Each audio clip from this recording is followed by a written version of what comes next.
자, 오늘 우리가 이야기해 볼 인물은요, 바로 현실의 규칙을 송두리째 바꿔버린 한 남자입니다. 우리가 우주를 바라보는 관점 자체를 완전히 뒤집어 놓은 독일의 물리학자 베르너 하이젠베르크에 대한 이야기죠. 여러분, 이런 질문 한번 던져볼까요?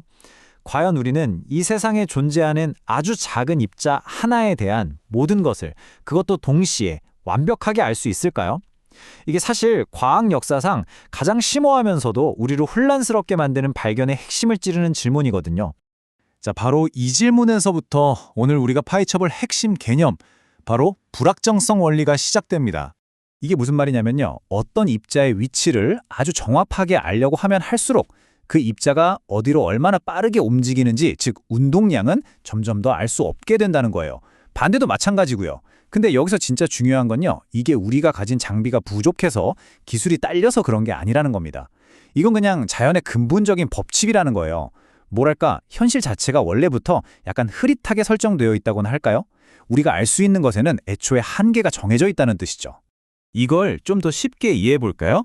여기 전자가 하나 있다고 쳐요. 이걸 보려면 어떻게 해야 할까요? 그렇죠. 빛을 비춰야겠죠. 그런데 미시 세계에서는 이 빛도 그냥 빛이 아니라 광자라는 입자거든요.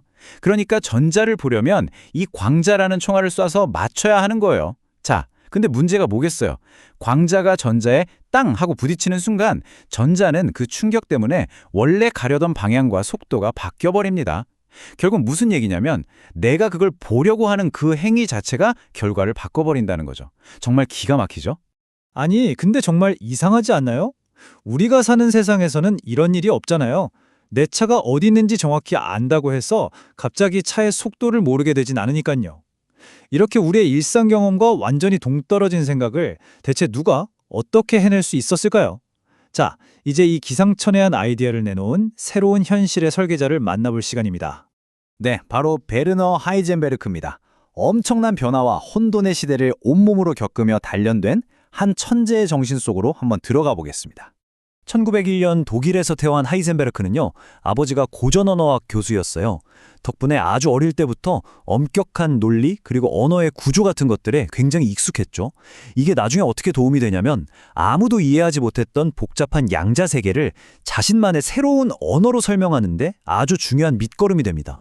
그리고 젊은 시절 알프스 산을 오르면서 읽었던 플라톤의 책에서 아주 결정적인 영감을 얻게 돼요. 어쩌면 물질의 가장 근본적인 재료는 딱딱한 알갱이가 아니라 눈에 보이지 않는 순수한 수학적 아이디어, 즉 형태일지도 모른다는 확신을 갖게 된 거죠. 그의 젊은 시절은 또 굉장히 격동적이었습니다. 17살의 나이에 1차 세계대전이 끝난 직후의 그 엄청난 정치적 혼란 속에서 자유군단에 참여하기도 했으니까요. 어쩌면 이때 개인의 의지와는 상관없이 거대하고 예측 불가능한 시스템이 어떻게 돌아가는지를 직접 목격한 경험이 나중에 개별입자의 행동을 정확히 예측할 수 없다는 양자세계의 불확실성을 받아들이는데 어떤 영향을 줬을지도 모르죠? 그의 학문적 여정은 그야말로 당시 물리학계의 어벤져스를 만나는 과정이었습니다. 뮌헨에서는 조머펠트 밑에서, 괴팅겐에서는 막스 보른과 함께, 그리고 결정적으로 코펜하겐에서는 그의 인생 멘토인 닐스 보어를 만나게 되죠. 이 각각의 장소, 각각의 만남을 거치면서 그는 양자역학이라는 거대한 퍼즐의 핵심 조각들을 하나씩 맞춰나가기 시작합니다. 네, 하이젠베르크는 그냥 기존의 물리학 규칙을 배우는 학생이 아니었어요. 그는 그 규칙 자체를 완전히 새로 쓸 준비를 하고 있었습니다. 그리고 1925년, 드디어 그 순간이 옵니다.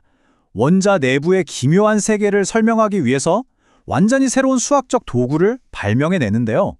바로 행렬역학입니다. 그리고 그 수학의 심장부에는 우리가 너무나 당연하게 여겼던 상식을 완전히 박살내는 아주 단순하면서도 혁명적인 발견이 숨어 있었습니다. XP는 PX와 같지 않다. 이게 무슨 암호 같죠? X는 위치, P는 운동량입니다. 이게 무슨 뜻이냐면 양자세계에서는 순서가 중요하다는 거예요.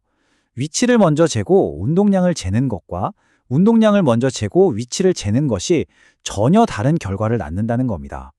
우리가 일상생활에서 2 곱하기 3이랑 3 곱하기 2가 똑같다고 생각하는 것과는 완전히 다른 세상인 거죠. 그리고 바로 이 순서가 중요하다는 수학적 사실이 바로 불확정성 원리의 심장입니다. 이 발견이 의미하는 바는 정말 엄청났습니다. 뉴턴 이래로 우리가 믿어왔던 모든 것이 원인과 결과에 따라 예측 가능하게 움직이는 그런 시계 같은 우주는 이제 끝났다는 선언이었죠. 아주 작은 미시 세계에서 현실은 명확한 인과관계가 아니라 오직 확률로만 설명될 수 있다는 겁니다. 우주는 정교한 기계가 아니라 근본적으로 흐릿하고 우연에 기대고 있다는 뜻이었어요. 자, 그런데 이렇게 모든 것이 확률이다라는 새로운 생각에 모두가 박수를 쳐준 건 아니었습니다. 특히 이걸 절대 받아들일 수 없었던 한 사람이 있었죠. 이제 과학 역사상 가장 위대한 두 거인의 세계의 대결이 시작됩니다. 바로 알베르트 아인슈타인이었습니다. 그는 신은 주사위 놀이를 하지 않는다는 유명한 말로 이 새로운 이론에 대한 자신의 불편한 심기를 드러냈죠. 우주가 그렇게 제멋대로인 확률과 우연에 의해 돌아간다는 걸 도저히 인정할 수 없었던 겁니다. 그러자 하이젠베르크의 멘토였던 닐스 보어가 이렇게 응수합니다. 아인슈타인, 신에게 이래라 저래라 하지 마시오. 전설적인 솔베이 회에서 벌어진 일이죠. 새로운 양자역학을 지키기 위한 보어의 반격이었습니다.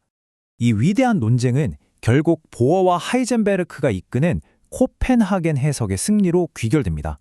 우리가 관찰하기 전에는 현실이 정해져 있지 않고 세상은 근본적으로 확률적이라는 거죠.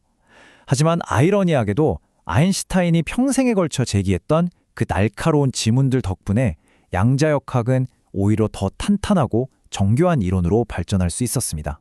자, 그럼 이런 질문이 생기죠. 이게 거의 100년 전에 아주 머리 아픈 이론인데 대체 오늘날 우리 삶과 무슨 상관이 있다는 걸까요? 왜 이 불확실성이 지금도 이렇게나 중요할까요? 정말 놀랍게도 이 불확실하다는 성질이 그냥 한계나 단점이 아니었어요.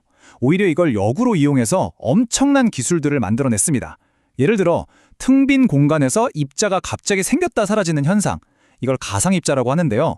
이것도 불확정성 원리 때문에 가능하고요.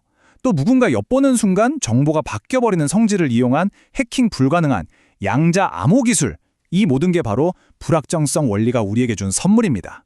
그리고 1932년 베르너 하이젠베르크는 이 모든 업적, 즉 양자역학을 창시한 공로를 인정받아 물리학자에게 주어지는 최고의 영예, 노벨 물리학상을 수상하게 됩니다. 결국 하이젠베르크가 우리에게 남긴 질문은 이것입니다. 만약 우주가 우리가 쳐다볼 때만 명확하게 존재가 결정된다면 그럼 우리가 보지 않을 때 이 세상은 대체 어떤 상태로 있는 걸까요?